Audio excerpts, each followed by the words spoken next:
Wakurugenzi wakubwa ni mimi hapa Shiembeta kama kawaida. Mnajua mimi ni nani. Today we'll be looking at The Other Side EP by Nikita Kering. Let's get to it. Okay, The Other Side. As I mentioned in my top 5 albums, this was a very disappointing project in the way it was handled in the media. People didn't talk about this project enough. I feel like this was the most overlooked project of the year. 2022 had a lot of amazing artists releasing things, but this is arguably Nikita's best work to date. This is a sonic masterpiece. In that, number one, let's talk about what I didn't like about the project. The fact that it wasn't marketed properly. That's it. That's what I didn't like about the project. It wasn't marketed. It was marketed, I think, but people hawakuongelelea sana.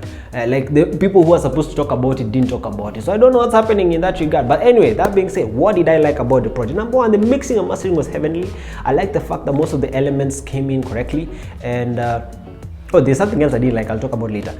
Mixing and mastering was done correctly. I feel like whoever handles Nikita's vocals understands her vocals, understands her style, and understands where she's coming from. So this is an amazing project for you to get into and to understand who Nikita is and to at least see a fan side to her. Secondly, the production elements are pretty good, but at some point they get a bit monotonous, but because I think it's one person who, I think it's So Fresh who did the whole thing.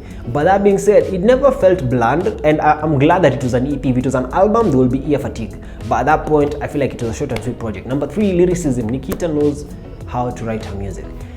This is something that I've realized, that when you listen to how she structures her songs, the way she delivers her lyrics, and the way there's the intention, you know, there's intent behind every single vowel, behind every single syllable, behind every single line, behind every single verse. And that's the thing, you want to connect with people. Even when it sounds gimmicky at some point, it sounds like it was carefully thought out, and it's not something she just woke up and decided, wait, find it, you know.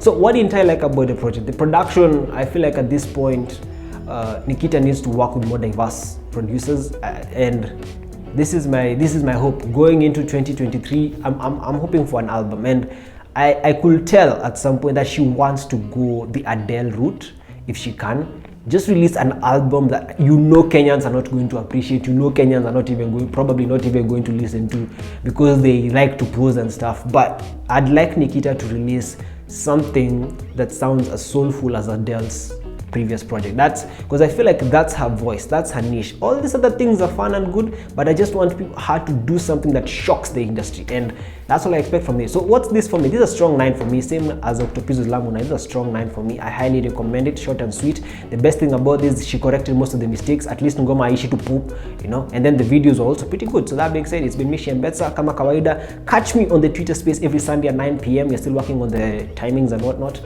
Other than that, tupatane pale Instagram and other places. Comment section kama kawaida. Like, share, subscribe if you like what I say. See you next week. Yes, see you next week. Niko sawa sahi.